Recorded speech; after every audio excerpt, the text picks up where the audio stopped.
Hello and welcome to another tutorial on LScripting in Lightwave. Alright, so today we're going to learn something called a loop.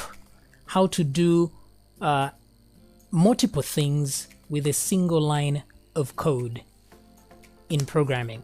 Alright, so loops are very useful because if you want to the script to do multiple tasks at once, you can put those tasks inside a loop. So since we already know how to make a no object, I want to show you how to make 100 no objects in one click.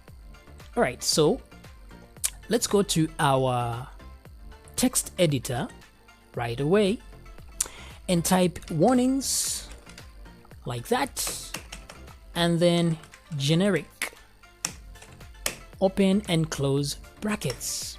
Right, so let me save this script. So let's put a requester just so we can press cancel and OK. Requester begin. Let's give it a title 100 no's or whatever title that you want.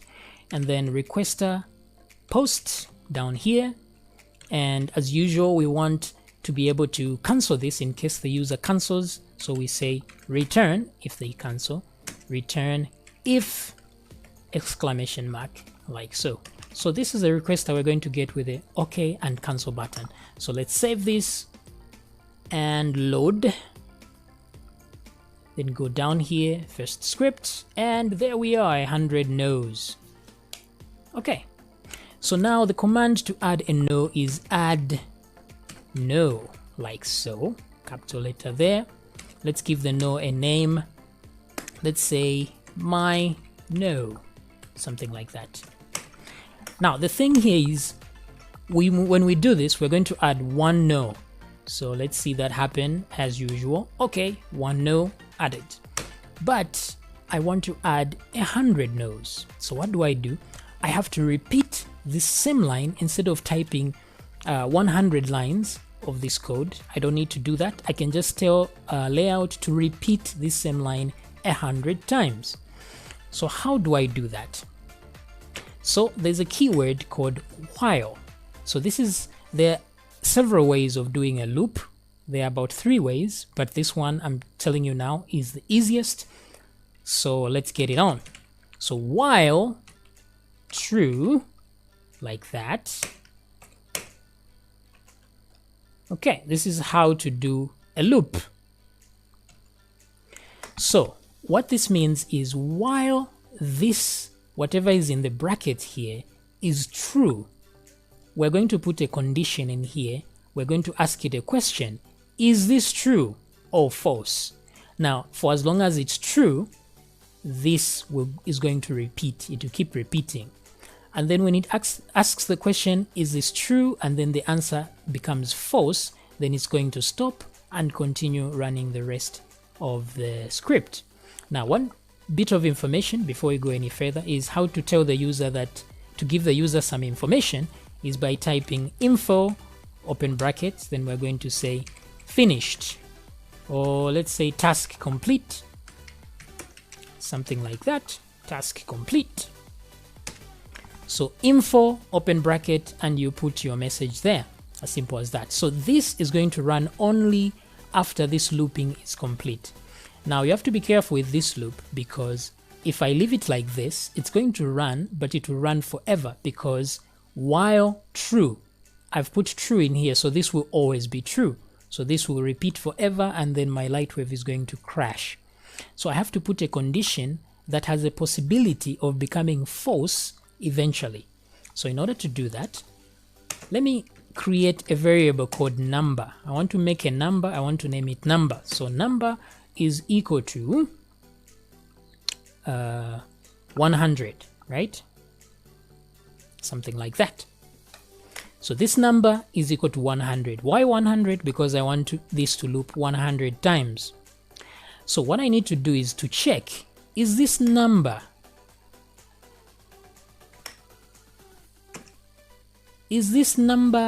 less than 1? Like that. If number is less than 1, then stop, then continue. Oh, sorry, let me put greater than, my bad. Okay, so is this number greater than 1? Since it's 100, it's definitely greater than 1, so this is going to run. Now, if you notice again, this number doesn't change. So if I leave it like this, this is going to loop forever because this number will always be 100. So every time it asks, is 100 greater than 1, the answer will be true.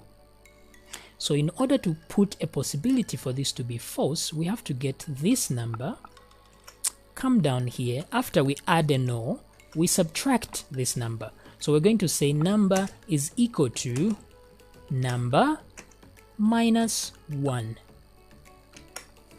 So now every time we run this program, this number is reduced by 1. Eventually, it's going to become less than 1. So when that happens, this is going to be false. And when that is false, it's going to go and continue to this section and say task complete. Okay, so let's recap a little bit. We open our requester, and the moment we press enter, we assign a variable called number. This is called a variable because the content inside varies. It can be any number, so it's a variable. So number is equal to 100. So we assign 100 to this number, and then we ask the question, is number greater than 1? And that is true. So while number is greater than 1, do whatever is in here. So while this is done, we add a no, and the next thing is the number is reduced by 1.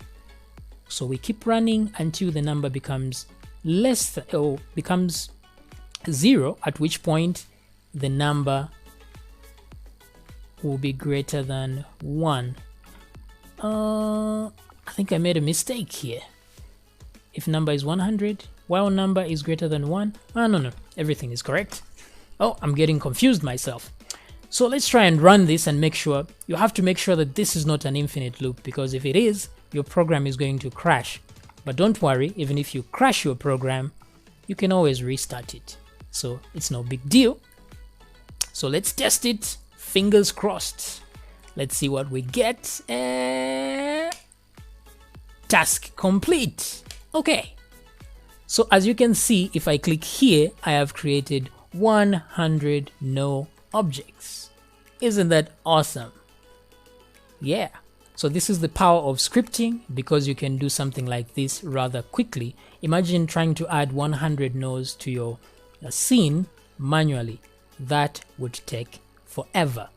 Now what we could do instead is we could add a box for us to type in the number of no's that we want to make the script a little bit more useful, right? So let's go here and add a control. Now to add a control, we use CTL. Now the control that we want is integer. Now an integer is a number, a positive or a negative number. There's another control called CTL number for a number, but the problem with this one is it takes in decimal numbers like 0.1, 0.2. We don't want to have 0.1 no objects, so we won't use this control. We will use the integer one, because integer only takes whole numbers. So CTL integer, and we need a label like for the user. Enter a number, right? And then the default value, let's put 1. Something like that. Now we need to give it a name so we can refer to it. We can say my number, or we could say nose count, or nose count, because this is a number of no's that we need. Nose, you can give it any name you want here, it doesn't really matter. So the count of these no's, we're going to let the user decide that. So whatever the user decides, that's what we're going to do. So as we have seen here, we had put this number 100. Now instead of putting a fixed number, let's get this same one and put it here. Okay. And I think it's better if we put a 0 here, so that in case the user puts a 1, it will still run at least once. Because if we put a 1 here, and the user puts a 1, he just wants one no, then it will ask is 1, which will be this number, is 1 greater than 1, which will be false, meaning this will never run. So let's put a 0 here so that in case the user puts a 1, 1 is still greater than 0. And then once we reduce it, it goes to 0. Alright, so let's test our new plugin. Okay, let's clear the scene because we can't have all these 100 no's here. Let's go back here and let's go and add our script. So enter a number. Let me see. Let's put 20 and say okay. Task complete. And I think we've just crashed the program. We've put too many no's. Was it too many no's? Okay, let me open another instance of this while I check what the problem is.